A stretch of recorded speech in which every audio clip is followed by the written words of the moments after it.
Hello and welcome everybody to episode 58 of Spreading the Nerd. I'm your host Clint Coombs, joined by my co-host Rick Davis. How are you, sir? I'm doing. Put this crap in my rearview mirror finally. Good way to start New Year's. As I posted in the Discord, as of I believe it was like 12:15 a.m. yesterday morning. I did not platinum it intentionally; it just kind of came along with it. But I decided to just get it done with, push through it. It was agonizing. I probably would have rather had a tooth canal, root canal rather. But it is over with. I immediately uninstalled it, and I will not look back. now, did you get the platinum after midnight or was it before? I got the platinum when I finished it, so it was at like 12:15 or whatever. Oh no! So you brought in the new year with style. That's what I said, man.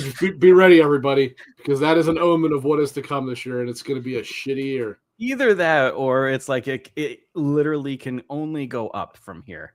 I mean, it could get worse.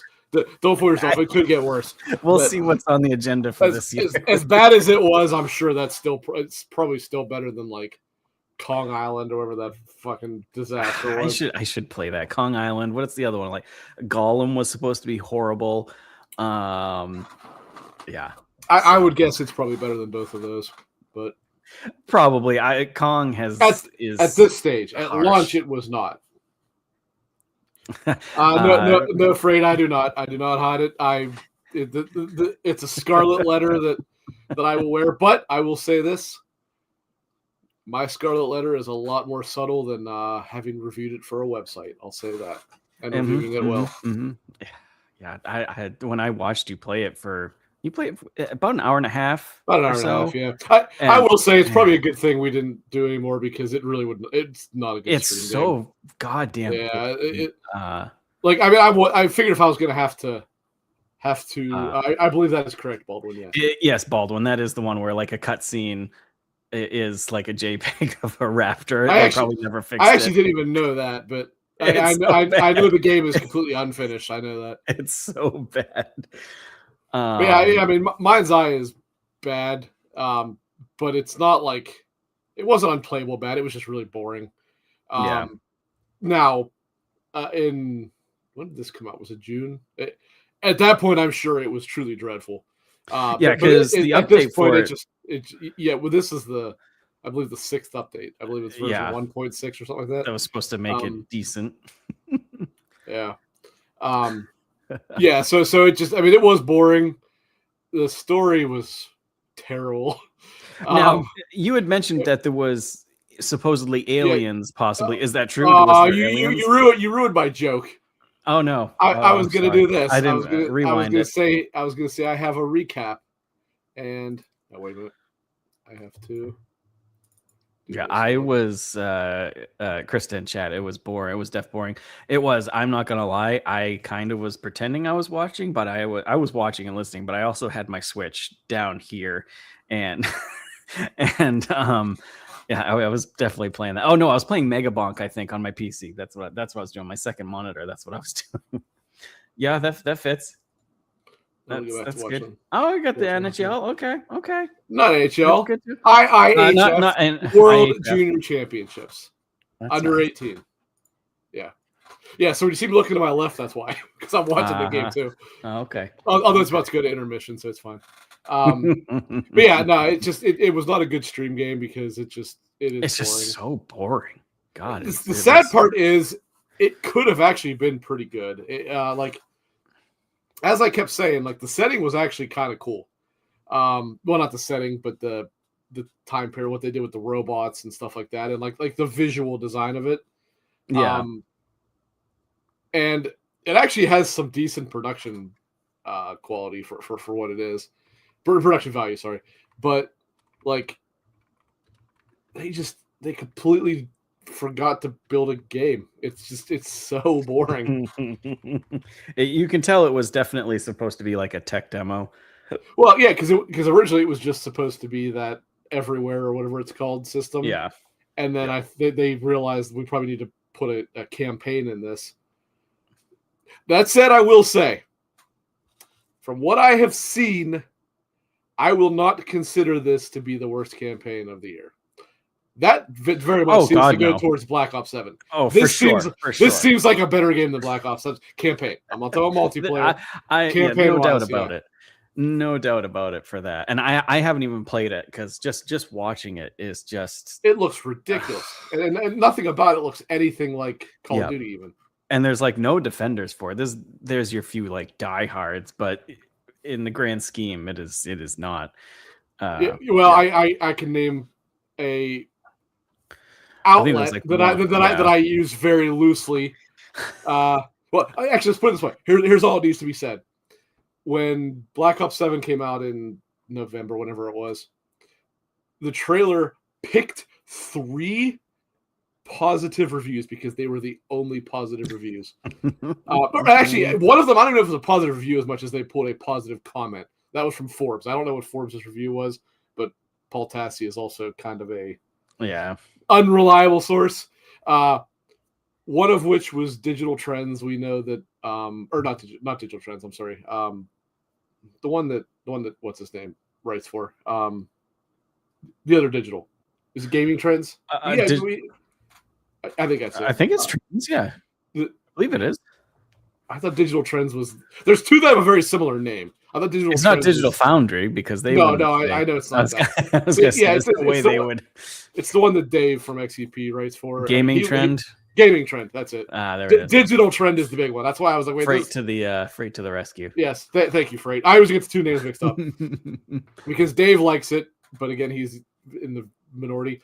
And the only other one that gave it a really good review, I won't even mention their name because they're just absolute trash.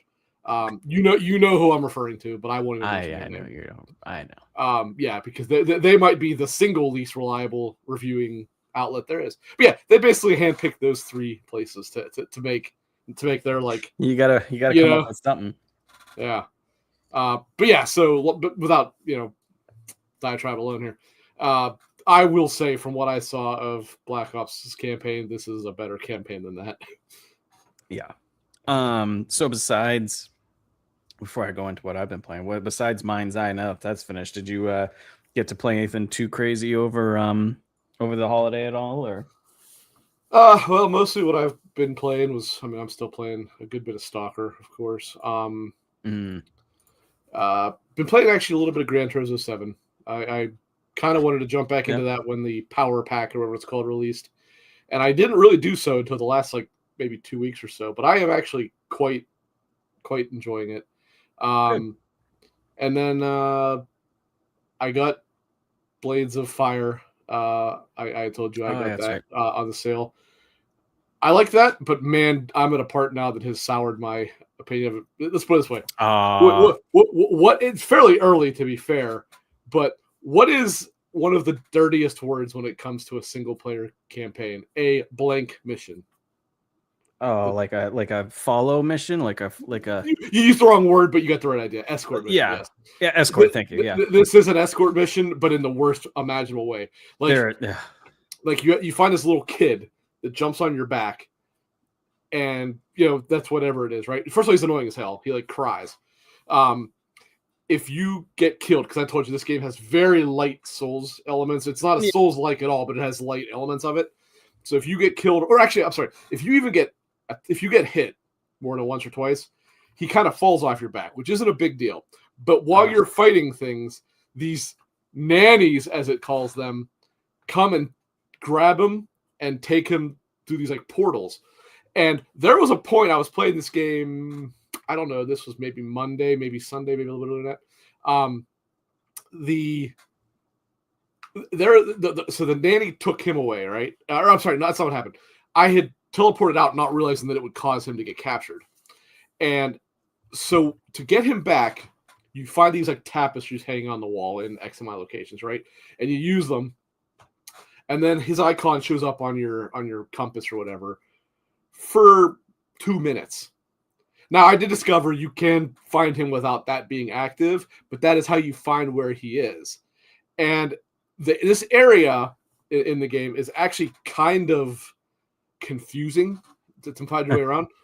I actually thought that I got hard locked. I thought I got to a point where he was taken to an area I couldn't get to. I did some Google searching and I found a Reddit post where somebody had the same issue, and somebody's like, "Yeah, you're not going to believe this. The anvils are like your respawn points, right?" He's like, "Go to the such and such anvil, go down the stairs from there. Hidden behind the stack of books is a hidden destructible wall that you go through. That's how you progress." Oh, Now, Jesus. I wonder if, had I not lost this kid and got to that point, would like Right. your sidekick have said something? But it's like, look, I'm all in favor of like hidden walls for secrets like that, not for story progression. No. I was like, what is the hell? But anyway, but at least I'm past that point. I'm not past the escort mission, but I at least know I'm not soft locked. I am still stuck at that though, because it is obnoxious. That does suck. And it's kind of a shame because the game does actually do some pretty cool things. Like I like the way the combat works, and I actually really like the way that like weapon maintenance and crafting works. Because like just not to get overly into it, but so let's say you basically have 3 attack types, at least that I'm aware of. You your bladed weapons are gonna have 2. You're gonna have piercing and you're gonna have slashing, right? And then you're gonna have blunt. You have blunt if you have like a hammer or whatever. When it comes to slashing and piercing, they have to have actual armor penetration amounts, and depending, it's hard to describe. You'd have to, like, when you play it, you see all these numbers, and at first it's confusing to understand what you're looking at. What I like about this, so as I mentioned, like the weapon condition is a major element, right? Now, when you're using a blunt weapon, so the hammer or whatever, there's only one number you're worried about, and it's basically its life, if you will, right?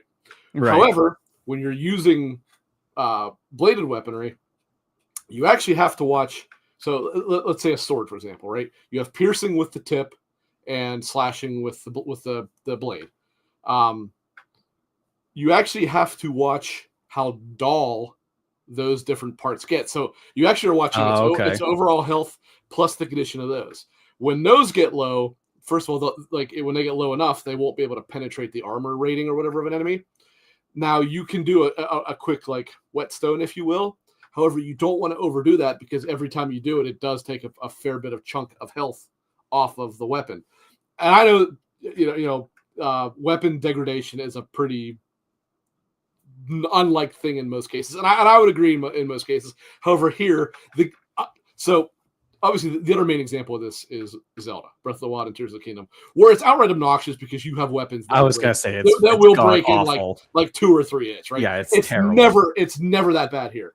Plus, unlike Zelda, which, I mean, to be fair, Zelda is built around the idea of not ruining your weaponry, but this game is built around the idea of crafting weapons and maintaining them and stuff like that. So it works a little bit better than that. Now, don't get me wrong. I'm not saying this game is anywhere near the quality of either one of those. I don't even like Breath of the Wild. Breath of the Wild is a much, much more quality game than this. But I do like how much they kind of thought through weapon maintenance in this game. I think it's actually pretty neat.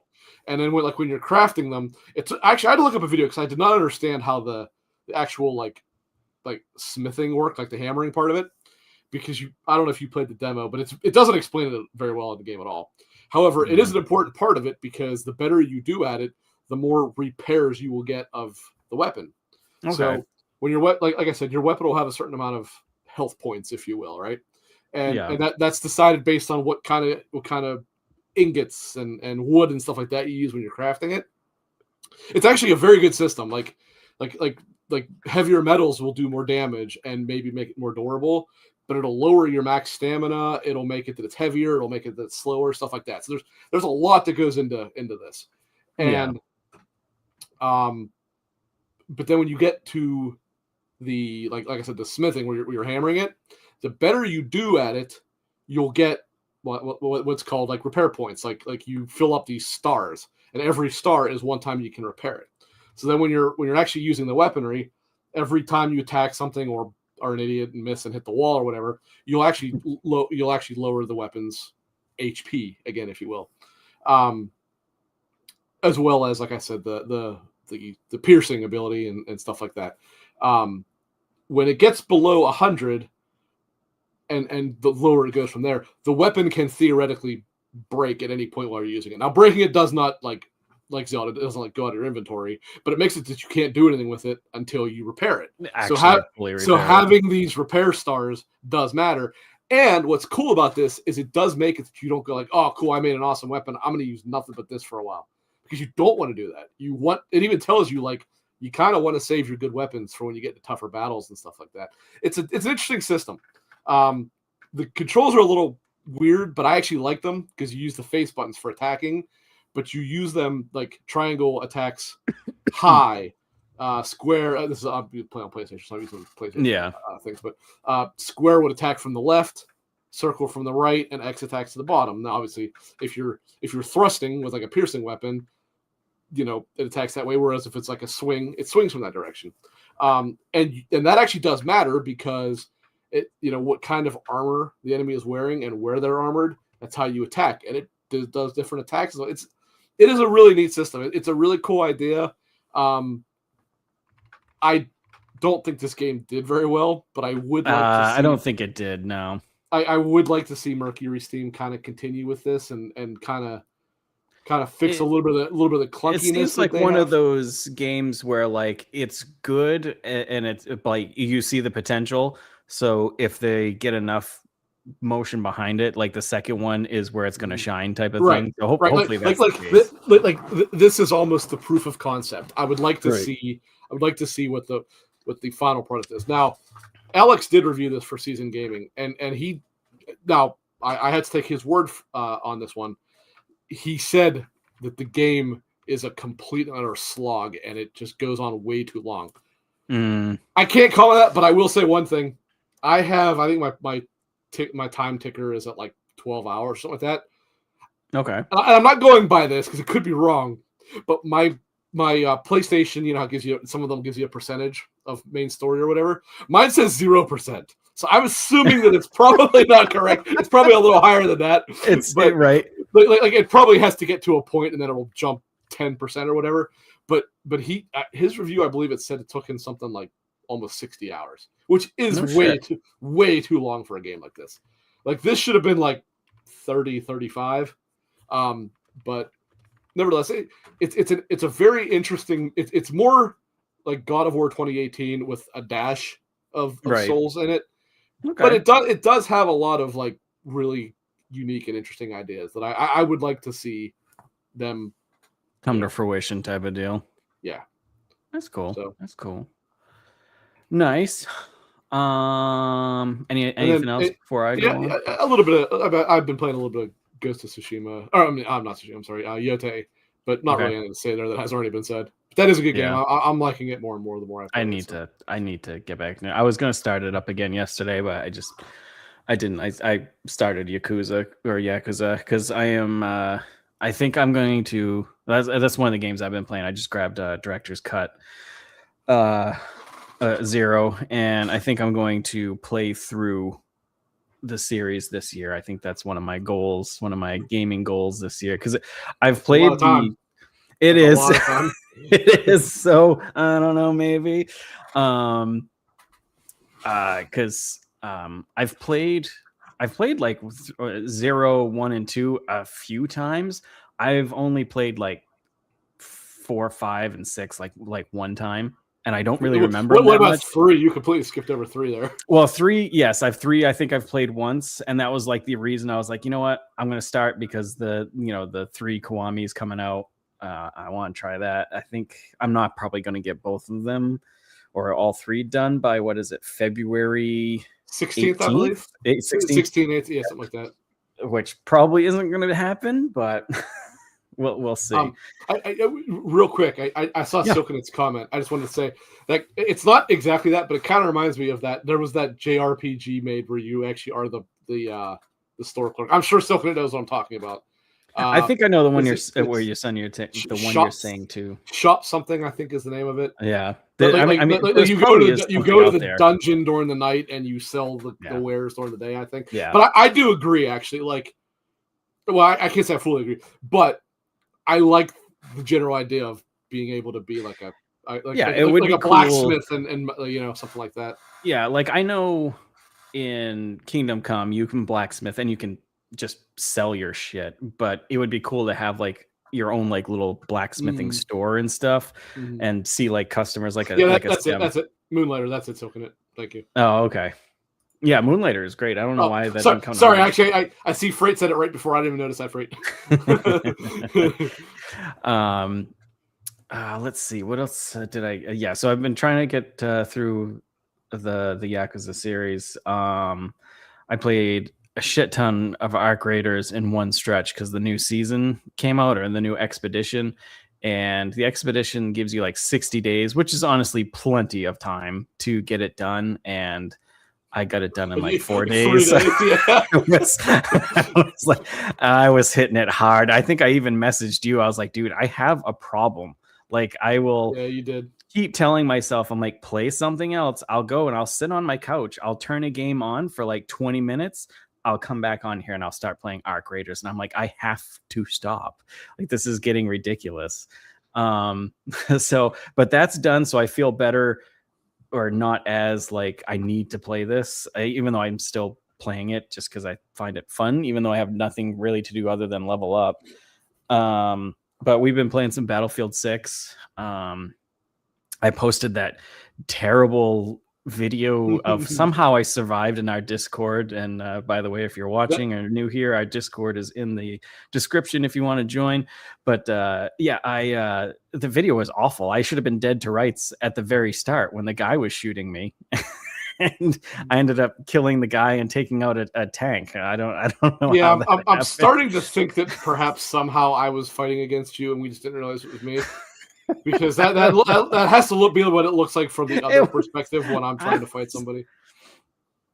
Oh man, it was crazy. Silkenet says having fun playing. I was about to say, I think Silkenet's is projecting a little bit here. It's not. It's totally like I am having an absolute blast with Arc. Like it brings me back to, I'm just so happy playing this game. I'm just so excited to play it. But there's so many other games like I need to finish. I need to play. Like you got me Stalker for Christmas, and I have played that. That's another one I've been playing. I got past the first initial town. I did all the subquests in that very first place. I did a couple story missions. You didn't do all of it. I mean, not like all of them. I did like 5 or 6. I'll tell you right now, but you probably know this. Don't try to play this like an RPG where you just try to, because it doesn't work that way. Things pop up as you go. And on top of that, you will pretty much get bored really fast if you do that. Yeah, and the game is not designed to be played that way. No, and it did take me some time, even though, because I've played the other Stalker games, so I know what the gameplay is like, but I was still like coming off of Arc Raiders, coming off of Battlefield 6. I'm like running and gunning, and I'm like, nope, this does not work. You have to be, calm. Well, cool. on top of that, if you continue, I was going to say, in terms of the just staying in one area, if you do that, you'll also never get better gear. You'll get the same shitty like AK-74 and all that over and over and over again. You'll never. And I won't be able to sell my broken weapons. They're just sitting in a pile. Apparently, it takes. Well, don't even bother like hoarding them, because it takes a very, very long time until you can sell the broken ones. Apparently, I haven't gotten to the point yet where I can sell them. Jesus. And apparently, when you get to that guy that does buy them, he doesn't really pay very much for them, so it's not usually worth hauling. There's just like no point. The sole exception would be if you encounter a weapon that you don't have and you like, and it's got the reds, then it might be worth holding on to it, because then you can repair it once you have the coupons. But in terms of holding on to it for the purpose of selling it, it's absolutely not worth doing. Gotcha. I will say with Stalker, I love horror games. It's one of my favorite genres. A Stalker, which I guess you could kind of horror elements to it. It's kind of a sci-fi horror shooter. The jump scares, the jump scares from the goddamn enemies in that almost make me shit my pants like every time I play it. It's like the first time I ran into the bloodsuckers or something. Yeah. I literally couldn't aim because I was like, Jesus. I was like, what is happening? On top of that, if you're not familiar with the games and you don't know it's an invisible enemy or an enemy that runs around, and then becomes visible to attack you. You're like, what the hell just happened? Yeah, because the first time I ran into him is one of those side quests. You go down into the cave to get an anomaly. Yeah. Or to get a no, thing. what you encountered there was a poltergeist. The bloodsucker you encounter when you get the artifact. The artifact. That's what I was thinking of. The artifact. And you go down the cave and you can hear it, but you don't really see it until it's like right in your face. And he moves so fast. I'm like, it killed me twice before I actually did it. I do like how it doesn't hold your hand difficulty wise. Yeah, I mean, I'm playing on veteran because I restarted it so many damn times. I'm used to the beginning.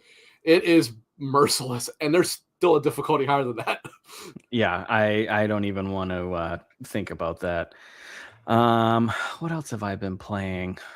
Octopath Traveler. I put some time into that over the vacation. Good game. Very good game. Yeah, I keep telling myself I got to put a couple more time. A lot of fun that game. With the town building, story is good. Characters are awesome. I will say I could probably do without the town building. Like I don't mind like it, the story of it, but I would have been fine with the town building just being scripted in terms of you get this guy and it builds this building or whatever. But it's not really intrusive, so I don't care that much. But it's just I would have rather they not wasted time on it. However, I don't know how much of that was in the mobile game. So that's true. Baldwin, I think you're asking which one of the Octopath. It's Octopath Traveler 0, the one that just came out. And if you liked the other two, definitely get this one. This is probably actually the best. I think I like this one the best, honestly. And that's wild because I genuinely, I was always planning to get it, but I was like, I have zero expectations for this because it's just the mobile game turned into a real game. Yep. So it's I figured terrible, it would and it really was not. They did a good job. Oh, it's fantastic. Yeah. I figured it would be good. But like you said, it was spawned from a mobile game idea. So I wasn't expecting much, but yeah, it's really, really good. And you don't need to play the first two. There are connections evidently, but you don't have to play them. It's not like a this is a prequel, but I don't think it's a prequel in terms of setting things up. I just think I think you encounter party members from the first two games in this game. I think is what happens. Yeah, and it's not like like a Mass Effect thing or something that it's going to matter. It's like, if you skip the first one, you're kind of definitely screwing yourself. Right. Yeah, it's very much a self-contained story. It just happens to be in it's the world of the other. It might not even be the other ones. It might just be the first one. I'm not sure. I don't know if the second one's in a different world or not. I can't remember off the top of my head. But it's very good. I love the 2D HD stuff. I love that, and it's really on point here. What else did I play? I think that's pretty much all I played over the break. Was that I think that's it. I didn't even really pick up. I don't think I picked up any games on the Steam sale or anything like that. I've got so many already. Actually, it was a good sale this time after the previous.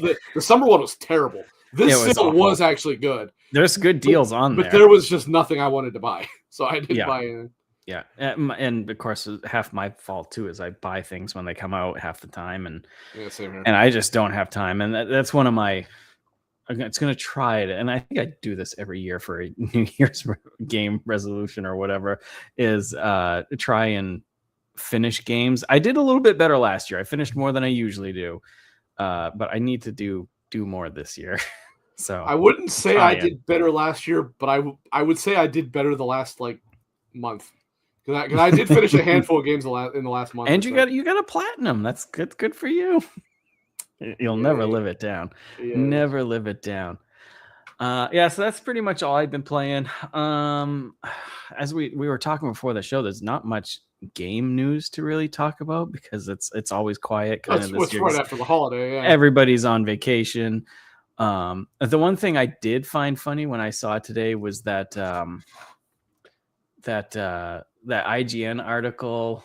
I posted it in our Discord. Oh yeah, the physical copies of largely forgotten Star Wars racing game. Actually, I don't think it was largely forgotten. I guess maybe it was. Are selling for hundreds on eBay following reports that the title allows you to jailbreak the PS5.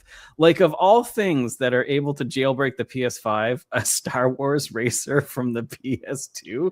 Like, what? But not only that, A limited run games version of it at that. Because it's only the physical. It's only the physical. The digital version doesn't work. No, yeah, you That's have to have why the it's so physical, expensive. Yeah. So it's specifically this limited run games version of it. Yeah, I was wondering why, because I follow Wario on Threads, which is an absolute mistake because I spend way too much money since I followed him, and he had posted on there that like it was a big deal that Star Wars Revenge VGB had copies of it, and I was like, okay. And then I saw this article, and I was like, oh, I was like, that makes sense. Yeah, so they were priced originally on December 31st between $80 to $166, and then once people found out what was going on, they jumped to $300 to $400. Well, on top of that, something like 3 weeks ago, they were like $15. Yeah. So I guess these random video games are like stocks, penny stocks. Like, ooh, maybe this one will go skyrocket. How much you want to bet Nvidia has a hand in the in the classic games market? On purpose, or Asus, because they're another one now. Classic video games and friggin' AI RAM prices and all that shit. Jesus. It looks like limited I guess run. In completely unrelated, but on this topic news, I don't know if I'm gonna be getting a computer now, because the one it's insane. Well, the one that I was gonna get, they haven't had. I have seen the one other one in Ohio has it, but it's also not as cheap as it was, which is it's the same one I showed you my dad got. Yeah. Ryzen 9 9900 X3D or whatever the thing is, and a 5080. Yeah, and I think 64 gig of RAM. It's a $3,200 computer, but they were selling it for $2,600. Now they're selling it for $3,000. So it's still on sale, but not as much as it was. I wouldn't be surprised if in another month it's fucking $4,000. I won't buy it for that. I saw, and it was 48 gigs of RAM, and I was like, 48, that whatever.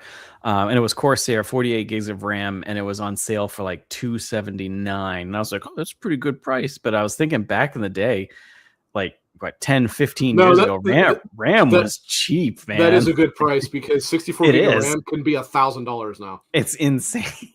Yeah. So I was like, that's a pretty good price. So I'm sure people jumped on that. But I did see, because they were saying that GPUs were going to skyrocket, supposedly, which some did on January 1st already. There was I think it was Asus actually, a 5070 going for like $1,000, like MSRP, and I'm like, what? I don't know if Asus even had branded video cards. I was like, you have got to be shitting me. Yeah, I mean, I saw that they said they're increasing the price of the allies and everything. Yeah, I did see the ally increase. Those were what they specifically called out they were increasing. Frey says, I had a 64 gig of RAM saved in my card a year ago for $240. It doesn't even show a price anymore. There's probably two more zeros after that now. when RAM went up, because I had my old PC before I built this one, I got lucky. I sold my 4080 for the same price as a 5080. So when I saw that, I was like, screw it. I'll just upgrade my whole PC, because I'm technically not paying for a GPU. So I've been like piecemealing my old one, selling it, and I didn't sell the RAM because I was like, whatever, it's not going to go for anything. And so that RAM in there, it's 64 gigs, but it's DDR4. I can't remember the speed of it. Well, that might have lowered the price, because they're on like DDR9. Well, the thing is like, I saw RAM prices skyrocket. I sold. So the RAM was 5 years old, basically, at this point. And I sold it for, I think it was like $360. And I was like, I feel awful doing this. Considering at the time, that was probably $100 worth of RAM. I did. I'm pretty sure I spent like 120 on it, maybe. It's like, I feel really bad. RAM used to be the cheap improvement to a computer. Always. Yeah. It was the cheap improvement you could make that made a big difference. Yeah. Like I said, like 10, 15 years ago, you could get 32 gigs of RAM for like $100 cheaper on sale, $75. The good old days. Like Jesus. So yeah, I'm glad I built my new PC at the beginning of last year, because I don't know. I don't know how that's gonna Yeah, we'll happen. see. I mean, I would still like to get a new one, but it's going to come down to will they have it available at the right price in a month and a half? And my guess is they will not. So The only thing is like you said, because we I were agree, talking about it. Silken. I agree. I can't do this show anymore. Is it really? I mean, I guess it is scalping. I mean, at least I'm not like purchasing something that's in heavy. I mean, it is in demand, but like a new console and then jacking the You price. didn't buy it with the purpose of reselling it. That's the difference. No, when I initially was piecemealing it, I was literally going to throw it away. You got somebody on your side. You got somebody on your side now. Right. Me and Silken it versus you and Freight, I guess. I'm a very smart investor. I knew RAM was going to skyrocket. Follow my stock deals. I follow Nancy Pelosi. Do you have an OpenAI insider from it? Yeah. I just asked Gemini on my phone what's going up next. I literally was going to throw it out because RAM doesn't usually hold value. It's usually worthless after 2 years. And ape strong. I held on to it, and So I actually saw my dad's computer. Would have been Christmas Day. Oh, nice. I had him show me Cyberpunk, and I was like, "Yeah, that was a mistake. I should not have. I should not because it looks so good and it runs so smooth. Yeah. And this was even watching him play it when he's not really much of a shooter guy, right? And he just seeing it, he uses a trackball, which I used to use. Oh my god! I used to use one, but then it got to the point like you remember the old Logitech one that it had the ones with all the dots so that it could yes. Yep. So for those who don't know what a trackball is, for all the kids out there, this is a mouse, right? I'm trying to get it show. This is a mouse.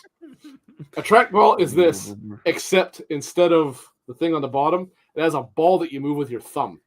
Yep. My dad always used them when I was a kid, and so I kind of got used to using them too. But then they really went out of style. Because bear in mind, like mice back then, they were a complete piece of shit, right? This is when you would still use the ball. So actually, a trackball was better. But then when they switched to the laser things, obviously mice got way more precise. I did not even know he was using a trackball again, and I was like, yeah, I don't think I could do that anymore. Like, and I mean, I could probably actually use it because I was able to use a trackball, but I was like, yeah, I got used to a mouse with way more precision than that. That's also wireless. I was like, so no, I could not use this thing. I remember I had one on my old PC. Oh yeah, all the time, Freight. What Freight says here, remember having to pull them out and clean the rollers? No lie, to me, that was like pimple popping or whatever, like the poppers that love seeing. You like doing it? Oh god, I hate it. Yeah, I was like, oh man, look at all this gunk. I'm gonna get a Q-tip. I'm gonna get it all clean. Oh yeah, I loved it. Because I mean, I think I've told you that I am like I won't even touch my shit without washing my hands first with that. So and it still doesn't matter because that thing picks up everything. And like you would take the ball out, and boy, this is a random ass show. Holy hell! You would take the ball out, and was it 2 wheels or was it 3? I forget exactly how it measured it. It depended. It used to be just 2, but there was 3s every now and then. And like they would just have rings of gunk, and it's like, God, that is. It's not gross because it's not like you're touching it, but it's like that's kind of a bitch. You actually have to like scrape it off of the wheel to get it off.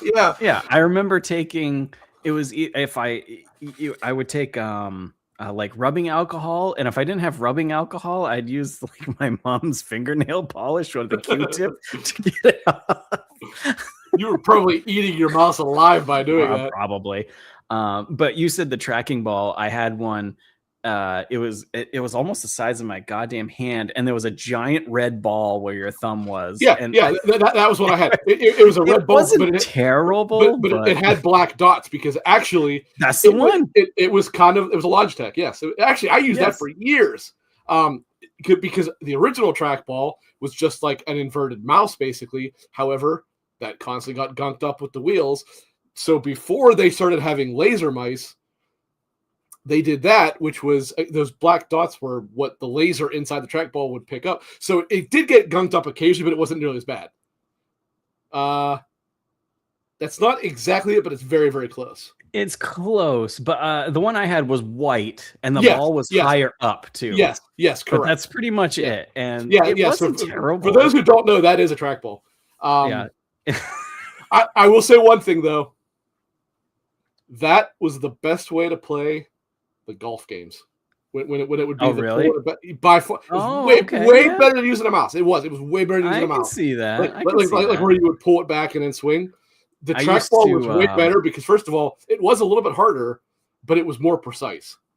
I used to, when I was a kid, when I don't know, found things funny, I'd put the weapon switch to the ball, and I'd take my left hand and I'd be like spin it as fast as I could, and the weapons in the game would just like it was the dumbest fucking thing.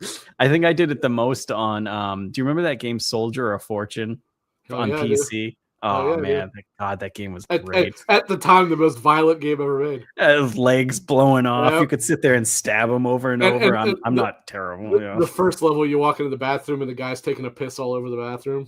You remember that? Oh, I love that game, dude. I love that game. So good. Classic.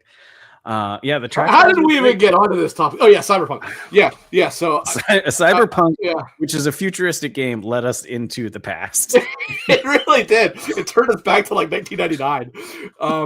Yeah, I saw it. I was like, oh, I mean, obviously he had it running at. I did tell him, I was like, you might not want to have 4 times frame generation on. You might want to bump that down to 2. But I said in all honesty, if you can run it without it, you're better off. But if you need it, because a 5080, I'm sure that can probably run it just fine without. I think when I run it on my 5080, I think I run it on 2 with everything maxed at 4K, and I can get like 90 frames. Is that also with DL? Not with whatever it is. Yes. Okay. Yeah. The only thing I don't. So where it's running the native resolution, it's not upscaling. Yes. No, it's running the native. Okay. The only thing I don't have turned on is it's what's the extra ray tracing? It's ray tracing and something else. Ray reconstruction. You should have that on. Yeah, you should always have ray reconstruction. Ray reconstruction actually was added maybe about a year ago, and actually, yeah, I think that's it. But man, 30 series cards. No, ray reconstruction doesn't hit much at all. Oh, there's something else then that they have. Are you thinking on there. Path tracing? That's it. Path. Oh yeah. Well, path tracing is like that will just destroy it. Yeah. Even on 4 times, it's like. Yeah, ray reconstruction you should have on because all it does I do have that. Yes, it's path ray tracing. It cleans up your ray tracing. Yeah, path tracing is like ultra super ray tracing, basically. Yeah, path tracing is for you want to take screenshots, and that's it. he was running it with path tracing on. He had it maxed. Do it. I think with path tracing, I was getting like 40 to 50 frames at 4K native. Which honestly is great. Also, again, he had 4 times frame generation on too, so yeah, maybe it was a little better. That's it. I didn't control it, but I did tell him obviously the issue with that high of rate of frame generation is that you get serious input lag, but presumably I don't know if he did, but either way I was like, man. It's gorgeous. It's absolutely gorgeous. I really want to play Cyberpunk like this. I really do. It's that one, and honestly, Avatar on PC, jacked all the way up is I'm able to run Avatar fairly close. I have to cap it at high. And actually, what's interesting is on Avatar, because I played it recently. My CPU is not the issue on Avatar. It actually is the GPU.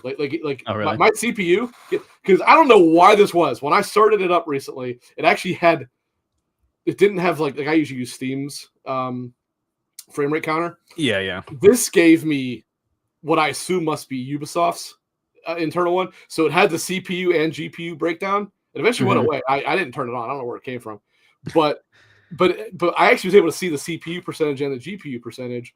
And the GPU was at like 95% most of the time, where CPU capped at like 35. So I'm like, okay, obviously this is not a CPU heavy game. Yeah. But it is a GPU heavy one. So I was like, yeah, this is a case where if I just upgraded the GPU, I'd be fine. But Cyberpunk, for example, I need a better CPU. You need both. You need both on that one because that world is so with Yeah, everything going it's on. calculating all the people and stuff like that. So, Yep. Yeah. I mean, speaking of Avatar, we might as well just get into it. It's good to. What a segue. So we are going to talk about Avatar. We'll try and keep it a little bit spoiler free for the start. Yeah, but, I was going to say we'll start with but it just will. general. But for anybody who wants to see the movie and has not yet, at one point we will probably be going into heavy spoilers. Yeah. We will tell you, but at that point you might want to tune out until you've watched the movie. So I just recently watched the first one a couple days ago too. So I and Way of Water. So I'm definitely, everything's fresh from all three. Same for me, because actually I watched Way of Water with Nicole a couple days before we went to see. Nice. Fire and Ash. And I watched like the final like 1/3 of the first movie with her, and I had seen the first like 2/3 or so not long ago. So it's all pretty fresh for me as well. Now, before we get into it, isn't that like the first time Nicole watched it, right? It is. Or now, did she like it? Or technically, she had seen some of the first one before, but had never seen the second. She really did not care for the first movie. She didn't much like the second one either, but she did like it a little better because it's just so much more of a just beautiful spectacle with the water effects and stuff. Yeah. Yeah, then we'll get into Fire and Ash obviously whenever we get to that point. But yes, she wasn't really big into them. Okay, but at least she watched them, gave them a try. That's good. She did. Yeah, she did. So how about we just rank out of the three? Because how do you rank the trilogy right now? 2, 3, 1. I think Way of Water and Fire and Ash are close for me, but I think I do prefer Way of Water. More than anything because Fire and Ash almost feels like it's part 2 of the second movie, which isn't a bad thing, but it didn't have like the incredible like wow factor that Way of Water did.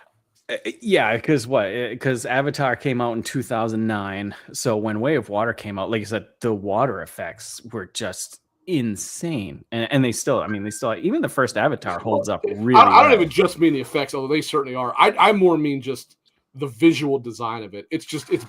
Yes. It is the whole like designs of characters, plant life, animals. It's top tier for a sci-fi for sure.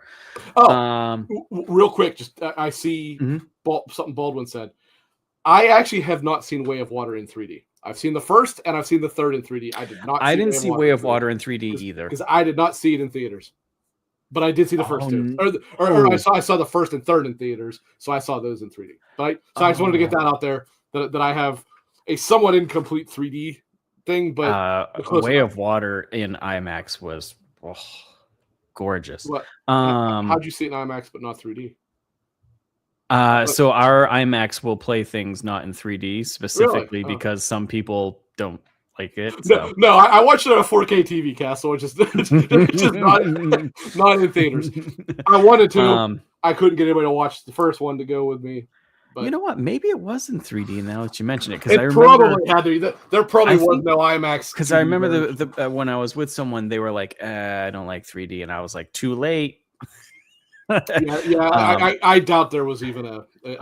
You might be right. You might be right. And I just don't remember. So my rankings, it's really hard for me, honestly. I love 2 Way of Waters first. But for me, 3 and 1 are like really so close. I don't know, because I think I just like the first one just because it's the start of it all. But who scored? Finland twice. Now USA's losing. Oh no. Sorry. I don't know. I think it goes 2, 3, 1 for me as well, but 3 and 1 are very close, like very, very close for me. And I'll get into it more where like 1 is almost better than 3 for me. But so yeah. See, one area alone, if nothing else, it simply cannot be better than 1 for me. And while I agree, 1 created the thing, it more created Pandora, because the actual story of 1 is by far the most boring of the 3, I think. It's all it is Dances with Um, Wolves, just with aliens. You say that, and I was one of the first of my friends and stuff that said this is Dances with Wolves. Yeah, that's exactly what it is. This is what Dances with Wolves is, and nobody was like, and I'm like, no, it is Dances with Wolves. I think James Cameron himself said that, so I don't think Yeah, I don't like it's not made up. That's what it is. And maybe that's why I do like the first one so much, is because Dances with Wolves is one of my favorite all-time movies. So maybe that's why. But yeah, I say it. I said it several times when it came out. I'm like, this is Dances with Wolves, and people are like, what do you mean? And I'm like, he's into their culture. He doesn't want to be. Invader is supposed to incorporate with them, and he doesn't want to go back. Yeah. I was like, it is Dances exactly what with it Wolves. Is. He befriends a wolf, and he's not riding it, but he still befriends it. Blah blah blah. So yeah, but yeah, I think it's 2-3-1, but damn, is it close. Other than that, what else is there to get into without starting to spoil it? Well, I want another one. We can go very generalistic. Yeah. I think we, as well as everybody that's watched it, agrees that Varong is an excellent addition. Fantastic character. She's a really good character. I absolutely love her character, and she's easily one of my favorites out of everyone in the Pandora or Avatar universe. I love her, and the whole like tribe or whatever. I forget what that tribe is called. So do I. It's something I would. It's like because of an M. I know that, but anyway, yeah. Well, the tribe was massively underutilized, but Mangquan. That's it. Yeah, Mangquan. Yeah. That's it. Yeah. But yeah, the whole idea of a Na'vi tribe that turned their back on Awa and are now nothing but raiders is a good idea. And now that you mentioned, it's perhaps a little bit of a trite idea, but it's still a good idea. Now that you mentioned the whole Dances with Wolves thing, though, like that tribe, kind of like the Pawnee tribe in Dances with Wolves that they were fighting against. I never watched Dances with Wolves, so I don't know. Oh my god, I'm so sad right now. I love that film. But yeah, it's kind of like the Pawnee tribe that they're fighting with the same feathers and everything. Now that you mention it, definitely watch it. Yeah, I love her character. I want more. I think we will definitely see more. Definitely. Well, I will say this: assuming we get 2 more movies, we will, because I guess there's mild spoilers. She survives the movie. But she was signed for the 3rd, 4th, and 5th movie. Right. Yeah. She's like on the credits already. Now theoretically, one of those movies could be like just flashbacks or whatever, but I don't think that's the case. I don't think so either. I think she's going to be a part of it for a while. Loved her character. I was trying to think. I mean, there was a couple quick new characters for like the people that he was taking the where they were taking the ride back on those balloons. The animals or whatever. Yeah. They said the name of the Wind Tribe one time, and I could not understand what they said. So I couldn't begin to tell you what they're called. But I don't think there was any other like major really character that I can think of. Yeah. No, I mean it. If anything, it was elevating existing characters. Exactly. Yeah. The general, even though she still was kind of a smaller role, she had a bigger role in this for the RDA. Mm-hmm. Obviously, the Sully family is still the main characters. Yep. I was happy. So leading into this, I actually did not know exactly how this worked. Right, like prior to reading reviews or whatever, I had thought they left the Mauna Kea or whatever they're called, the water tribe, and that this movie would primarily take place in whatever the That's what I thought too. I thought it was going to be. Now that's it. I want to be clear. I'm glad that did not happen, but I thought that's what was going to happen. That's what I thought too. I thought they were traveling and right because of that though. I was glad that we got to see more of the water people because I actually liked that tribe. I liked Soraya. Oh yeah, I like her a lot. I liked the 2 sons. like Rakcha is one's name, and the other one's name I can never pronounce. It's like Anoa or something like that. I know which one's which. I just they're spelled so weird. I don't know how they're pronounced. Yeah.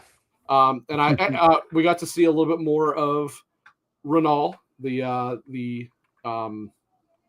Sahar, or whatever they're called for their tribe, Kate Winslet, and I always forget his name, Tonamoa or whatever. Because that guy is fucking awesome. He just looks so goddamn cool. He just looks so cool. But yeah, I was glad we got to see more of them. Yeah. One thing I will say that surprised me, I forget his name. It's not Wainwright, but the squad mate that's with Quaritch in the beginning. I thought that guy died. I thought he was the first one to get killed in Way of Water. I thought he died too. So when he came on there, I was like, okay, yeah, but evidently not. Evidently not. I had thought he was the first one to get killed. And of course, like you said, I was glad that they were in the water a lot to an extent. I liked it, and mainly just because we got more of the Tulkun. My game, let's go. Yes, nice. Yes, it was the very cool. Tulkun are the amazing, are awesome. And I I guess on that front, mild spoiler here, but not really. The elders were cool as fuck. Right? That was so awesome. Yeah, when they're having, I mean, the meetings, it was a council at this point. Yeah. But the council. I guess at this point we'll take the shackles off. So from this point forward, if you haven't seen the movie and care about spoilers, tune out now. So like the Tulkun, when they're in that council and the main matriarch or whatever, and he's got like the jewelry and stuff, I was like, oh my god, this is so cool. Well, they're all she's. They're all. That's true. Yes, true. But yes, the giant like nose ring was fucking awesome. I loved it, and I loved how massive they were. Like when you saw Pyakun, the one that he becomes friends with, like he was big, right? Yeah, he's not even as big as their fucking tail fin. No, they are huge. He looked like a baby next to him. I was like, what the hell? They are massive. And I was like, that was so cool. Damn cool how they did that. And having them all with their noses out of the water and like a big like semicircle. I was like, I could have had a like a Tulkun movie just on Tulkun, and I'd be happy. The one thing that I definitely liked is because I'll be jumping around here, is when the main whaling guy gets killed. Well, yeah, and gets like dragged down. I was like, thank fuck. I think everybody was like, oh god, I actually know his name. Scoresby. His name's Scoresby. I think everybody was like, yeah, this guy better die a really, really brutal death. Yeah, and he did. He died. Not a good death, but a good. And I was glad that the the hell's his name? The marine biologist. I was glad he got a redemption because Way of Water, they kind of tried to show like this guy's not a douche. He doesn't have a choice. Yeah, you could tell he wanted to do something in Way of Water. Yeah, well, it's it's why he was like friends with Spider. Oh, yes. So on the topic of Spider, who obviously is not the main character, but he is like the central character almost of this. Pretty much, yeah. I will say that while it is obviously a very important event, and I understand what they were going for, I thought it was kind of cheesy what they did with him. Like with the whole him getting the fungal things in him. Yeah. I get what they were going for, and I understand why it matters. And I actually like Spider as a character, so I didn't want him to be like written out or anything like that. No, I didn't want him to die or anything. And I don't even mind what they did with it. I just don't like how they did it. Like I didn't like Kiri like having them just randomly. I don't know. The sexual moment with Awa. That too, I guess. Yeah. Which dude did you hate, Castle? I assume you mean Scoresby. Right? I think he meant the whale guy. Yeah. Yeah. One of the things that I did not like about the marine biologist guy is like, yes, he helped out and he did great. I'm glad he's in it more. But after he helped Sully and he ran off, like that was it. Like, it's. I'm sure we'll see more, but I'm like, I wanted just like a minute just to see where he is or whatever. It was probably like, Scoresby, technically there was a possibility he could have died in Way of Water. All you saw is him get his arm chopped off and then he flies through the air. Yeah, But it which was I like the thought he fact, was dead, yeah. and then he came back. I was like, oh, Yeah. uh, It's just kind of one of those like, hey, he's it clearly is still what it is. alive. Yeah, But yeah. when we see him next, is he going to be like in prison or something? Because obviously he had nowhere to go but back into the RDA facility, and they're not going to think too highly of him after what he did. No, so it's like, did he die? Did he get away? Is he in prison? I'm sure. I'm sure his character will be back in some form. Speaking of also the whale guy, his like the arm The robot graphics guy, and stuff, so good with the robot yeah. arm and Well, stuff. they do such an impressive job with that kind of stuff. Like, for example, I only discovered this like in the last week. The only time you really see it is in the very beginning of the first movie. But when you see Jake with his fucked up legs because he's paralyzed, Mm-hmm. did you know that they actually like got somebody who actually is paralyzed from the waist down For the skinny legs, to make sure that they actually were like accurate yes, and moved right and looked right? It's like, this is something that only a handful of filmmakers truly do. It's like, so crazy. do. Yeah, because you can see, because like I said, I just watched Avatar, and when he first gets to Pandora, his legs are okay, but towards the end, they're like no, a they pound, shouldn't be. you know. No, they shouldn't be. He should be. Even when he gets there, they should be. And not, I mean, he's in a wheelchair, but there don't seem to be as like thin as like at I the thought end. they were because the whole point of this, I'd have to look into it. The whole point of the story was that when he got paralyzed in the Marines, like he was, screwed for a long time. And the whole idea is they have the ability to fix it, but it's really expensive, which is why. No, Korra he was tells definitely paralyzed, but it seemed like he was like in a healthy state. But then as he was constantly in the Avatar body, the machines. Oh yeah, I mean that's true. His muscles would and it looks like they did a great job with his legs looking deteriorated. But yeah, like you said, they do a great job, especially with like when they're in the mech suits or those little crab things where they're like controlling it with I their love so the robots. I love the robots. They're so good in it. So good. Like the crab things are awesome. When I play the game, I'm like, I get why, but damn, I want to climb into an amp and drive it around. Right? like I get it. I'm a Navi. I can't, but I want to drive it. I really want to though. Yeah. Yeah, I loved. I was fine with Miles coming back, and I liked him being part with her. I especially liked towards the end that he gets like closer and closer with that tribe, and he's even starting to wear like the makeup and everything like they wear. I thought that was super cool. The movie on a whole, I really enjoyed, but as I told you, I felt some of those scenes were super like recycled. Well, very much so. The final battle was just the final battle of Way of Water, but dialed up. And while I loved it, I was like thinking, okay. Before we get into that, though, there is specifically an area where you and I very much disagree on this movie.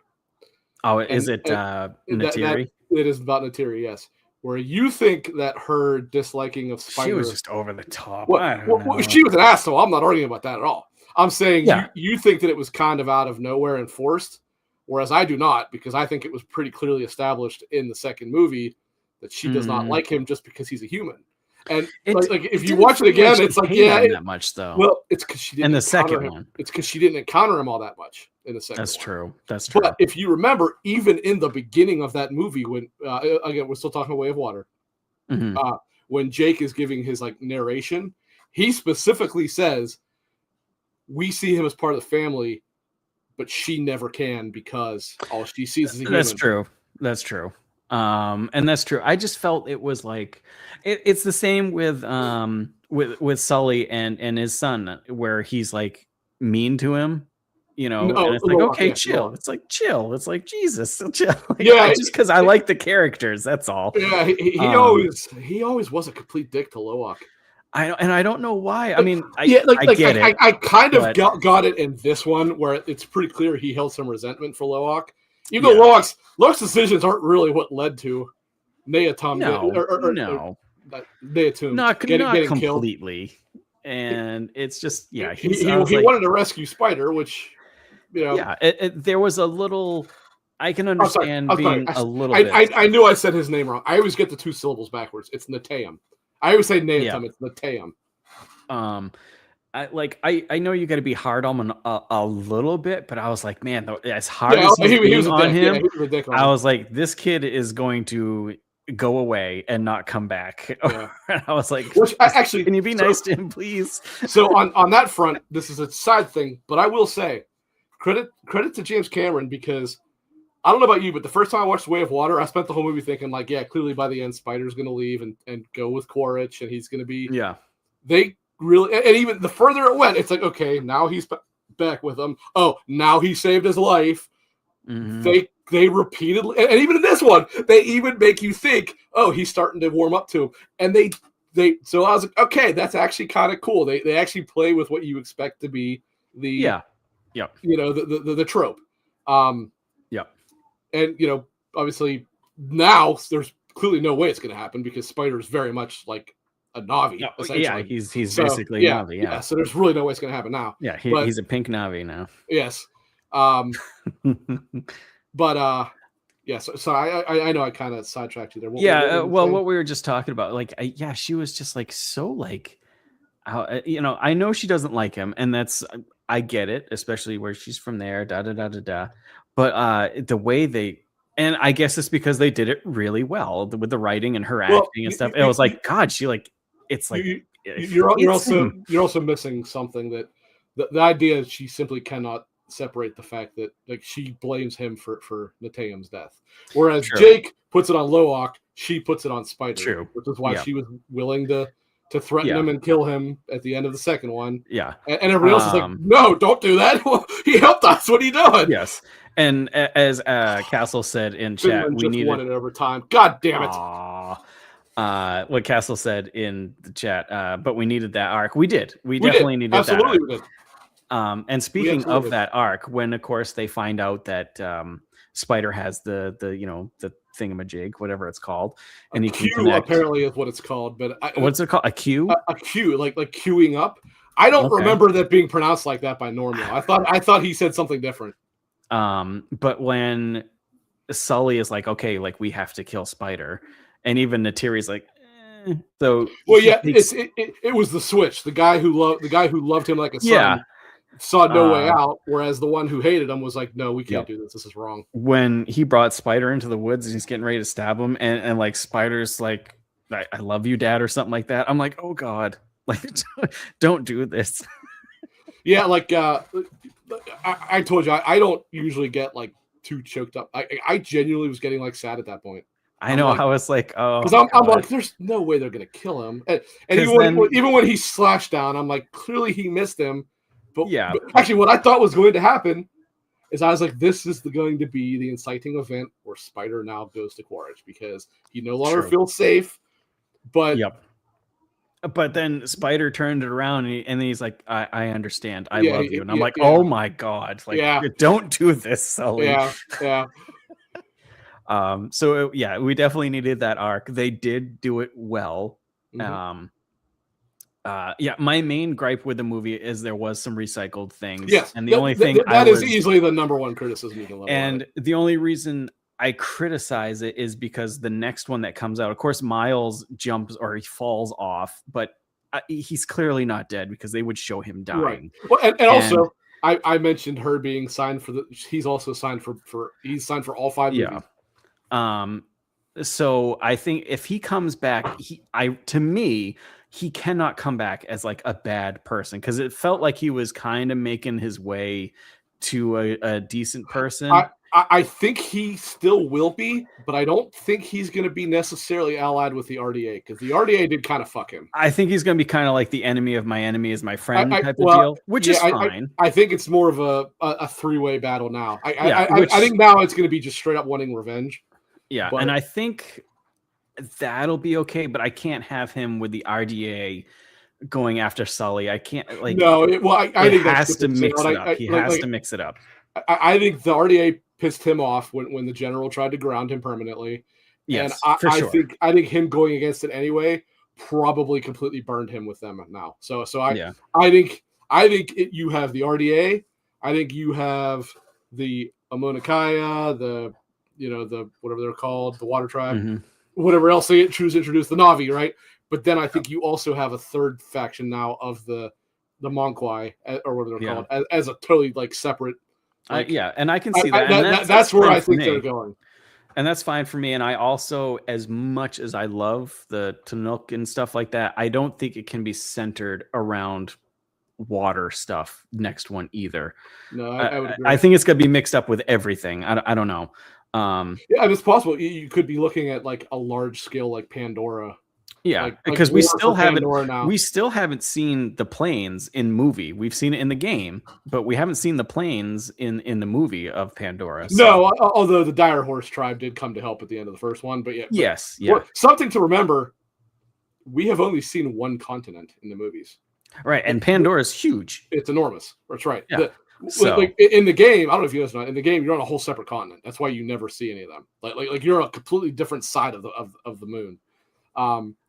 So, and also, I see Castle said RDA is going to. Word was, and I believe Cameron himself was the one that said it. Part of the final movie actually would take place on Earth. Now, I don't know if that would be like 15 minutes of it. I think I heard that as well. I think I did hear that as well. Now that you mention it, because the reality is, I mean, if you think about it, the only way to stop it would be they would have to go permanently, probably end the RDA. Because the RDA is not the is not the human government. Remember that they're technically no. It's just the company that wants money. It's just a massive company. Right. Right. So if by going to Earth and taking out Parker's dad or whatever, the guy that's the CEO, maybe that would permanently stop. I don't know, but it would be interesting for sure. But I don't know how the hell, because I know supposedly the next one is going to be a time shift of like 6 years. But who knows what the fifth would be? I don't know. But James Cameron did say that he has an idea for 4 and 5. He also has an idea for 6 and 7, but he doesn't want to do 6 and 7 because in his words was like mortality is kicking in. Like I can't. Right. Yeah, so maybe he writes it. That came out. Yeah, maybe he has it written, but it's just directed by somebody else or something. But so maybe over time it could happen. That's a good point, Castle. They also did zoom out to show how little of an area they have actually focused on so far. Yeah, it's massive. So there's so much potential. You figure it's a giant moon around a gas giant. So yes, it is a gargantuan moon that they are on. Yeah. Send a Predator to Pandora. That I mean, I wouldn't mind that crossover. So yeah, overall, I definitely really liked it. There was just some recycling that I was like, okay. And the only reason it was like Way of Water 0.5 basically. Yes, yeah. It felt like it was a 1.5. It was just a continuation of Way of Water, which is fine. The next movie for me has to mix it up a little bit somewhere. I would agree. No, I would agree with that. I'm sure I would still like it. For me to really enjoy the series fully, I would need them to mix it up a bit. Wayland Yutani for the next corporation. I honestly, at some point, if Cameron, loses the rights somehow or whatever, I wouldn't doubt it. I mean, Disney owns Alien, so. That's right, because they own Fox, yeah. Yep. So they own Predator and Alien. So it'll happen in comics for sure. Alien versus Predator versus Na'vi. I can see it now. No, it would happen. I can see it now. In comics might not actually be that bad, but that'd be terrible. But yeah, overall, I did really like it. Visuals phenomenal, absolutely phenomenal. Oh yeah. My favorite parts before the was it the Monkwai, the Fire Nation, the kamikaze guy? He like douses himself in flame, and then she lights him on fire. And I was like, holy shit, this is amazing. Yep. The one thing I was gonna say that I can't believe we didn't mention. So obviously, I had mentioned having not seen Way of Water in 3D. These movies show you where there is room for a 3D movie. That said, these movies are not the normal. These movies are, but no, these. I have heard many times that Way of Water was exceptional in 3D. So I'm going to just work off of that assumption. And I know the first one was pretty much until this movie the only other movie worth seeing in 3D. It's the only one. Yeah, the only one. Yeah. So these are the exception and not the rule. However, these movies, these are what movie theaters need right now, because they are movies that you need to see them in movie theaters to really get the effect of how good they are. You want to see them in 3D because it is an experience to see these in 3D. Yes. It's not just some tacked on nonsense to try to raise ticket prices by a couple bucks. Like, it was filmed with the intention of seeing this movie in 3D. And you can you can tell it is incredible. It is so well done, and it changes watching the movie. I had told you one of the craziest parts is when Varong, I don't know, makes what's his name snort coke or whatever it is. Right. And he's tripping balls. Like, when it went to his first person view, it actually looked like you were him. Like, that's awesome. Well,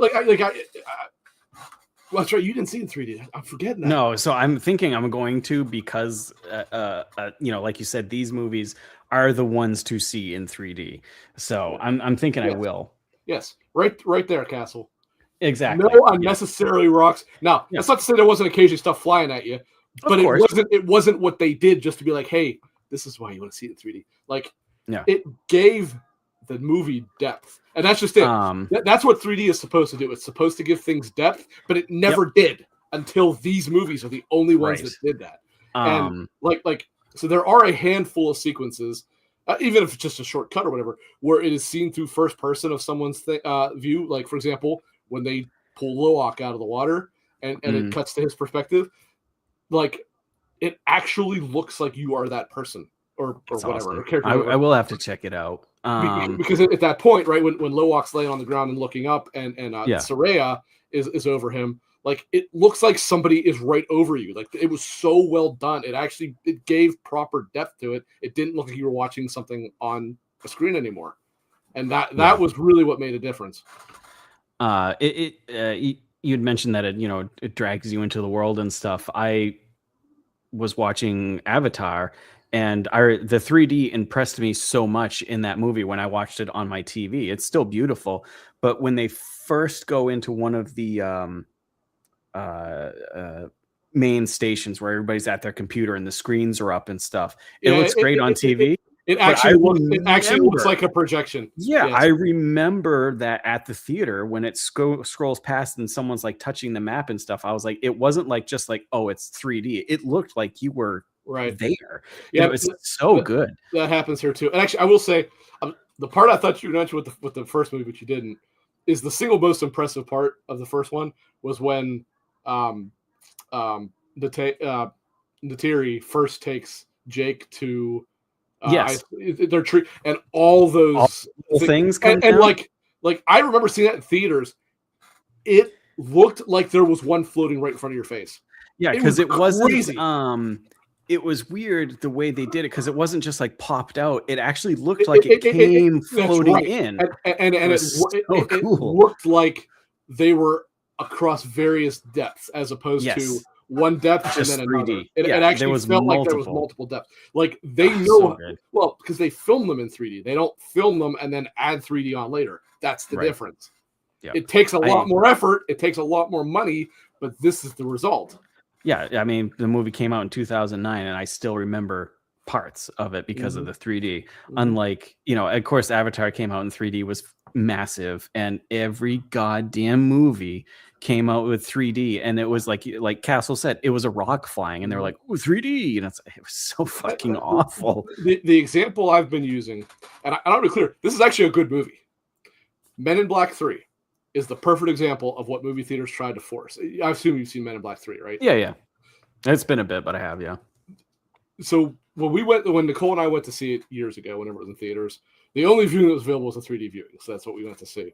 And so on one side you have Avatar, right, which actually does this to make you feel like you are in this location. Right. On the other side, you have Men in Black 3 or every other movie where in Men in Black 3, when he jumps off the skyscraper in the beginning of the movie in order to do the time jump, you remember the part when he drops the thing and has to capture it with his feet? Yes. That was done 100% as the rocks in your face scene. That was done to make it because that's what they do. and it was like that was so not even needed at all. I remember I think it was called Immortals. It was like a Greek mythology movie. Yeah. And whenever they would like swing a hammer back or a sword, they would like intentionally hold it there for a second because it was coming out of the screen at you. And I'm like, this fucking sucks. Yeah. Like, I don't know. This isn't Yep. doing it for me. Yep. I hate it. And then if you watch it again, not in 3D or whatever, and you're watching it on, it looks terrible. Yeah. On a flat screen, it looks awful. Well, I mean, next time you watch Men in Black 3, pay attention to that, and you'll go like, why is that even a thing? It's because of the 3D. That's why. It's exactly what it is, Castlebot. It's a gimmick. Yep. And I do like that movie Immortal. So when I watched it again, sure, it doesn't mean the movie's bad. It just means it's like I was just like, and they hold the sword back for like a second longer than they should, and it's like, oh my god, it just doesn't work. But yeah, Avatar. I do want to see Fire and Ash in 3D. Especially you have to. Well, I think IMAX is the only 3D way to. I believe you can see it in 3D, but it's not. IMAX is. That movie's meant to be seen in IMAX. I did see it in ScreenX. I did Castle. He did not. No, I was so upset. It's because it's only an IMAX. It's IMAX. It's IMAX only. Because when I saw it on ScreenX. I know I said this to you. I don't remember if I said it in the Discord. I think you said it in Discord. Did I? Yeah. Either way, I'll just say it here too. Yeah, it's fine. If I had said, I mean, I love Christopher Nolan. He's my favorite filmmaker. I like him even more. I like James Cameron. But I was like, I just do not care about this movie because I don't like when he makes other people's stories. Right. Yeah, I watched that show. I'm like, yeah, never mind. No, I can't wait to watch this movie. Like, no. Now, I remember Castle said he was super into the Trojan horse sequence, which they show much of that, right? That's cool. That was cool. More than anything, it showed why Chris Nolan keeps going with. I assume Hans Zimmer does the soundtrack for this. Hans Zimmer. It sure as hell sounds like him, and like. You know, you just hear the music just thumping in your ear the whole, and it's ramping up as things go along.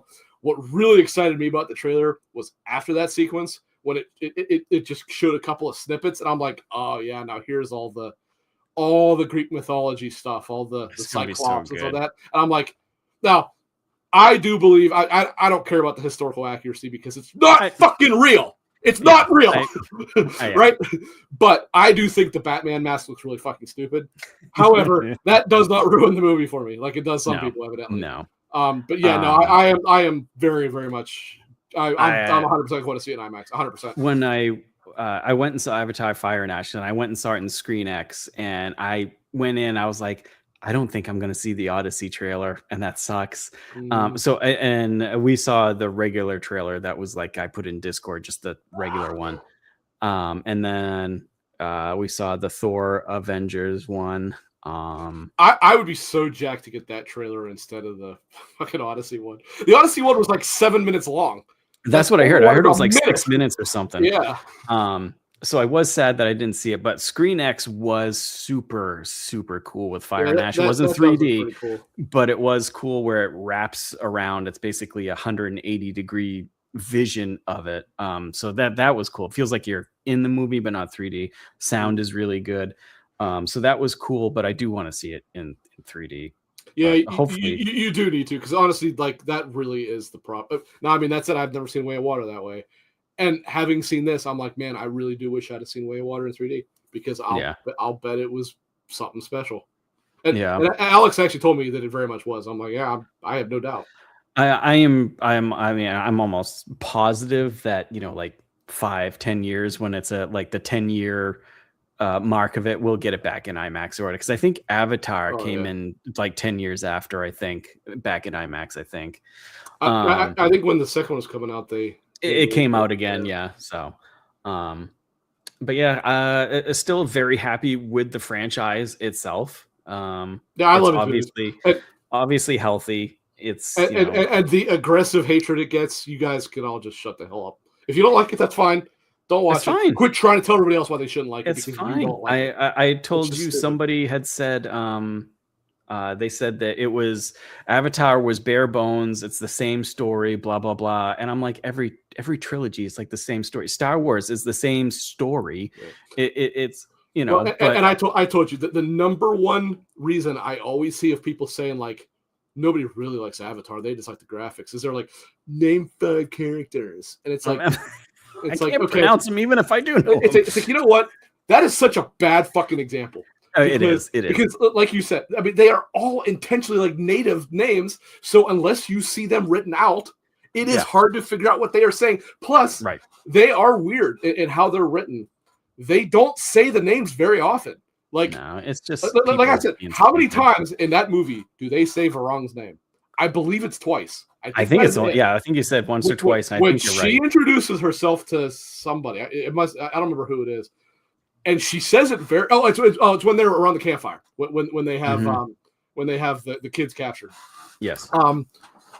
She says it very quickly. There's a lot of background noise, and it is hard to understand because she's speaking with like that accent. Yeah. And then at one point, I believe Quaritch says it. Yes, he does. There might be one other time. That's it. They say her name 3 times the entire movie. The only ones that you hear their name all that often are the Sully clan because they're talking to each other. Right. Other than that, the side characters are even Quaritch. They don't say his name that often. They call him Colonel all the time. They know. They almost never say his name. Like, it is such a terrible example. And then you mentioned Star Wars, right? I love Star Wars. Yeah. Take all the toys and extra websites, all that shit out there. There are hundreds of characters in every movie. If it wasn't for those toys, you wouldn't know what half of their names. No, you wouldn't know a damn thing. You wouldn't know a damn thing. So don't fucking come at me with this because that is such a bullshit argument. I was on Threads and I had told you some guy had said that, and I usually, when people say stuff like that, I just like whatever. I don't know, but I had just taken a picture of Avatar past being the first trilogy to have over $6 billion in revenue. So I posted that picture and I said, the fans have spoken. That's all I said. Yeah. And holy shit, you would have thought I choked a dog. I was like, guys. But remember, Clint, Blue Sky is so positive. Remember that. Well, this was on Threads too. Oh, Threads. I'm sorry. Well, either way. Either way. Yeah. But it's just like, and I had told you, I was like, why are people like? People were mad at me. There is some weird like virulent hate for that series. I understand if you don't like it. Like that's perfectly fine. I don't understand why other people liking it makes other people so mad. No, and just like to go out of your way, and it's not just Avatar. It's anything. Like, why go out of your way to like hate on something? If you don't like it, fine, move on to something you like. Like, don't sit there and like say how much you hate something and then attack people because they like it. Like, okay, I don't like FIFA. I don't attack people about it. Like, Jesus. I was with the organization. I was like, nobody likes FIFA. What are you talking about? Yeah, I got you. Well, don't say that over in England. But no, they might hate FIFA more than we do. They like the leagues, huh? Totally random. There was another soccer game, but it got stopped. It wasn't FIFA. It didn't get stopped. It got changed. Pro Evolution. Pro Evolution. That's what it was. Pro Evolution was very popular. Yes, it was. Actually, at one point, it was better than FIFA. Yeah. No, it's what changed into the problem was they released it became eFootball, which was very buggy if you remember. Now you had mentioned about the series grossing over $6 billion. Did you know that also now Zoe Saldana is the highest grossing actress in history because of those three movies and the Marvel movies? Like, she's obviously been in some that haven't made crap money, but she's been in those three, which have made extraordinary amounts of money. And Endgame, which made huge amounts of money. And, obviously she's been in she would not have been in Infinity War. So it would have just been, right? I'm trying to remember, was she in Infinity War? I don't think so. I don't think so. No, because she's only when they go to the past. Yeah, so she was not in Infinity War at all, but she was in Endgame. And then she would have obviously been in all three of the Guardians of the Galaxy movies. Yeah. Baldwin, from the brief bit I've read, Threads is Facebook meta version of Twitter. It is, yes. Yes, exactly. Yep. And you can definitely get on the wrong side of any social media, but it's some people just man, just get so mad over some. And I also just randomly throwing it out there. I was on TikTok and somebody said, "Post your hot take," and I said, "Breath of the Wild is overrated." And oh boy, it's the truth, but people don't want to hear it. That's right. I knew as I was typing, I was like, "This is going to be bad press right here." But yeah, the Zelda fanboys, they come out of the woodwork the second you say something about Breath of the Wild. Good God. But yeah, overall, Avatar, Fire and Ash, very, very good. Yes, I was quite pleased with it. Again, I have some criticisms, but I was still quite pleased with it. But yeah, even with those criticisms, I thoroughly enjoyed the movie still. Hopefully we get another one. Was it 29? I think supposedly, if everything goes well. I think we will. I mean, even if this has done less money than the other ones, which it still made good chunk. It still made a ton of money, and the reality is, Disney is still pumping out how many Marvel movies which are making less and less and less money all the time. It's a different era. Like even when Way of Water came out, it was kind of the movie that got people to go back to the theaters after COVID. But that time has passed. So yes, this is going to make way less. Even then, it made way less than Avatar because I know people are like, it's because nobody cares. No, it's because fucking COVID destroyed the movie scene. Yeah, exactly. It destroyed it. I mean, as well as movie theaters themselves did too. But COVID was obviously the number one. COVID definitely. It was pretty much what kicked you off the cliff. Yeah, because movies started going to streaming, and people were like, "Oh, well, I'm not gonna go to theaters." I'm a theater person. I love going to the theater. I understand people don't like it, but movies like Avatar, Fire and Ash, Way of Water, you can definitely enjoy them at home. But to fully the experience is in the theater. To see the graphics and stuff like that, you gotta see it on a big screen. Got to. James Cameron and Christopher Nolan are about the only ones that I typically try to get out to theaters to. There are occasionally other things that I do. Like actually, I keep forgetting, but in the summer I did go to see How to Train Your Dragon. But I don't go to movies all that much anymore. Well, obviously a large part of that is because I just don't care about Marvel movies or Star Wars movies. Yeah. And those were ones that was like, grab me by the nose and drag me to theater. But Disney fucking killed my interest in them. So, but yeah, I just don't go to theaters much anymore. I've just never been that big of a movie guy outside of a handful of things. And I would say probably there's a lot more people like me than there are like you. Oh, for sure. Most definitely. Which is why we've gotten to this, to this place. Yeah. But with these two guys who are, in my opinion, pretty much the masters of their craft, right? I think they're the two best filmmakers in the world. I know Freight had pulled out somebody else's name. I forget who it was. If he's still here, I apologize. I'm not sure who it was, but there's really nobody else for me personally that's even close to those two guys. So, I think they're top of the game. There's other people that I thoroughly enjoy. I think Dune is in the theater, but I don't think it's. That's what Castlebaugh said. It was not him because I don't even know if he's been anything else other than Dune. Has he? He's done some things, but even then, he's a very good director. But I don't think he's like Cameron. And he's not event release like Cameron. And speaking of Dune, I am so goddamn excited for Dune 3. I am so pissed off that it is launching the same day as fucking the new Avengers movie next year or this year. Why would you do that? Well. Oh yeah, well, I mean you are right. Even though Dune is a big deal, like Avengers is going to suck all the air out of the room. It's like EA releasing Titanfall 2 weeks before Battlefield. The difference is that was their own games. That was the big difference. Yeah, that's true. It's like we don't like this one, so this one can die. And but I was like, so it'll definitely be a double feature day for me. But that's a long day. The only thing is, because I'll bet you Avengers will be pushing 3 hours. Dune is one of those movies that I want to see in IMAX, but you know goddamn well, the Marvel game is going to be the Marvel game. The Marvel movie is going to be playing in IMAX.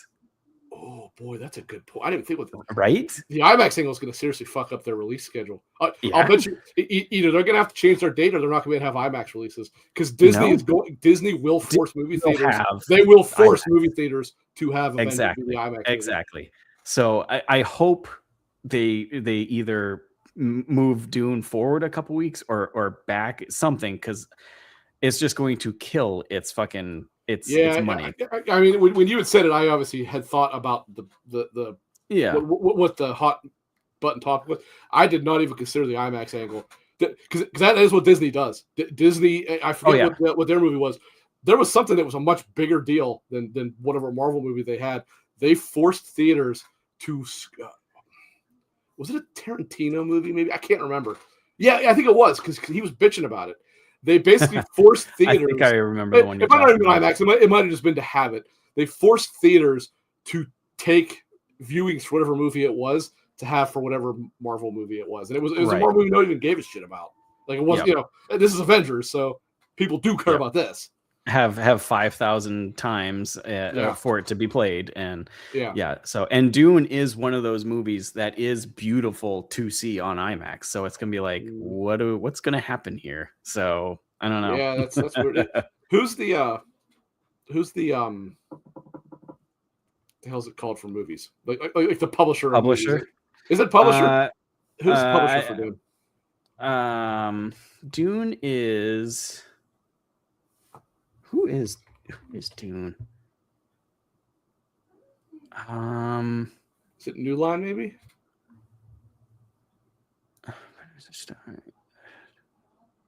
Who is, Warner Brothers.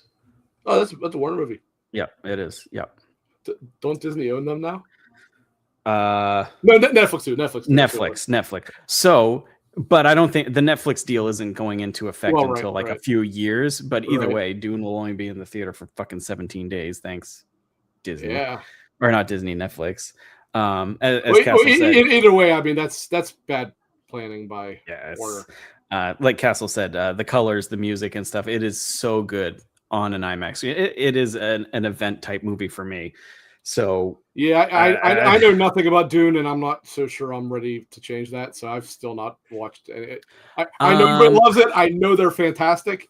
I don't know anything about it except they have a thing in their nose, and it's Zendaya and Timothy. I think Chalamet. The first one you would be skeptical because it is a little slow because it sets up the second one. The second one is fucking god tier sci-fi to me. But I mean, definitely give it a chance if you can. But I heard, I think it was Hogue said it.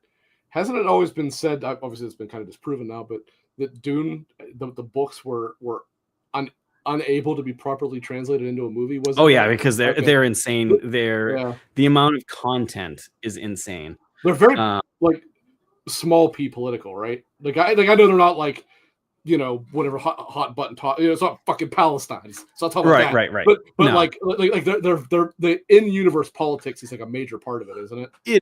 Yes. Okay, yeah, that's what I thought. Yep. That's not a bad thing to me. Like, I mean, I like Witcher. No. I liked, there's several different empires that are underneath one main empire, and they're all fighting over this planet and blah blah blah. So but the books get they will not be another movie after the third one. There's no way. There's 2 books, correct? There's 3 books. Well, there's more books after the 3, but the main trilogy is 3. However, there's the second and third movie is the second book, right? Yes, yeah. Like they basically split the book in half, correct? Right. Yeah. Right. But they will not do other movies because the books go so batshit crazy. Oh, really? Like it's not going to happen. But definitely glad for what's up, Caleb? For this. I did not know there was that many. 10 books. Yeah, there's a good amount, and they get batshit crazy after like the original trilogy, like batshit crazy. So it's still good, but just off the wall. Yeah. So I will be very upset if Dune 3 is not in IMAX because of fucking Avengers. I will be very upset. Do they film them in IMAX? Do you know? They usually do. So if they did, it'd be, at that point, you're just stupid if you hold that date. Like you need to just move it then to make sure. Even if it wasn't filmed for IMAX, I think you're stupid anyways. Wait, is this real? So it's actually 26. Probably. Well, there is zero chance of me ever getting into Dune then. Holy shit. It looks like 23 novels, but there's definitely like short stories too. So yeah. My God, I had no idea it was that much. But the main piece of it is like the trilogy, and then there's a bunch of prequels, other ones that expand on the world. but the main trilogy. But they, like I said, they get batshit crazy. I bet it doesn't tell as good of a story as Mind's Eye, though. You're probably right. You're probably right. I'm sure Disney's going to scoop that up, and we're going to see movies. We're going to see comics, cartoons. You better buy contact lenses that make your eye look like the lens. God, Jesus. So actually, saying that, I got to tell you about this one part, right? So big surprise at one point, all the shit goes crazy, right? And they basically take the lens off, which, if you remember, is basically a contact lens. So they're like, fucking, I was like, oh God. Like, they're basically like holding him down while they're taking the fucking contact lens off of his eye. And then you, as Jacob, have to get another one. So you find a guy who, in this firefight, actually managed to survive, and you take his. I'm like, that's very unsanitary. That's very unsanitary. Jesus Christ. As someone that has worn contacts, definitely don't do that. Yeah. Don't do that. I was just like, oh my God, what the hell's going on here? Well, I think that's it. Unless you have anything else to add. Oh, yes, our fortune. Let me go grab mine. Oh, you son of a bitch. I'll tell you what my fortune's not going to say. The Team USA is going to win the 2026 fucking under-18 World Championship. So this is the first fortune of the year. Why don't you do the honors? Seize from every moment its uniqueness, especially this week. Well, I go back to work this week, so get fucked. Dude, I went back to work today and I was not happy. I woke up and it was like felt like -20, and I'm like, what am I doing? It was cold as hell here too. It was goddamn cold. Embrace the embrace the role of a cheerleader in others' lives. Your encouragement matters in bed. You better come to the next episode dressed like a cheerleader now. I guess so. Jesus Christ. All right. Well, folks, that's the first episode of the year in the bag. We will be back. I'll be back. I don't think I got anything going on next week, so we should be good there. And so we should be good next week. We'll see you. I think I have an idea for something to do next week. It'll be a little bit. It'll be fine. I think that'll be easy to do. Just better get the cheerleader. I'm gonna have to change my name to Clint parentheses cheerleader biscuit or something. Get that lore going. So yeah, we'll do. I gotta think of maybe something little to come up with next weekend, but we'll see. And so yeah, that's it, folks. Thank you very much for everyone joining us and talking with us in chat. That was awesome. Castle, Caleb, Baldwin, everybody else, Freight, everybody that popped in. Very cool. Krista. Yeah, just had a bunch of people. So thank you very much. Good start to the new year. And as Castle said, spread that joy. I like that. We might have to steal that from him maybe. But yeah, that's it for us, folks. Thank you very much. And we will see you next time.